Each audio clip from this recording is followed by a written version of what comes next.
off the top of my head, I think JoJo was killed September 5th, 2012 at 69th and Princeton in Englewood.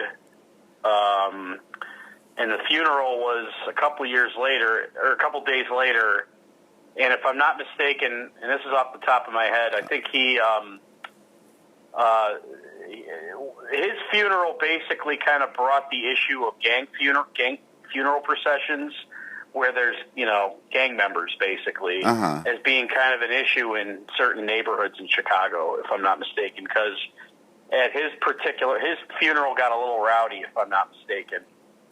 I mean, when I say rowdy, I guess what happened is that I remember I was at the funeral home when they were eulogizing him, and then I remember I went back to my car, and then there was a lot of commotion in the funeral home. There were, I guess, some people were getting rowdy, and the police had to come and clear out the funeral home or break up what was going on.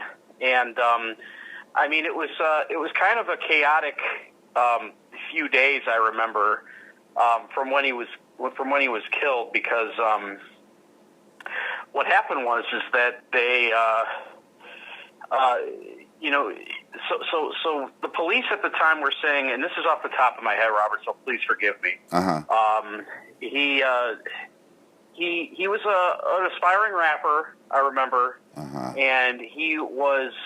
The police said that he was affiliated with a clique called, I think they called Brick Squad. And you're correct. The Brick Squad was a faction of the Gangster Disciples, according to what police said at the time.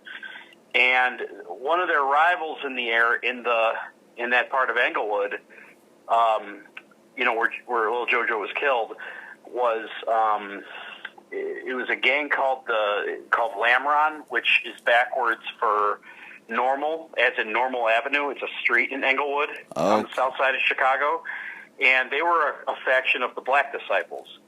So those two gang cliques were feuding at the time. But in addition to that, they were also, they were part of like the drill music scene, the rap music scene on YouTube.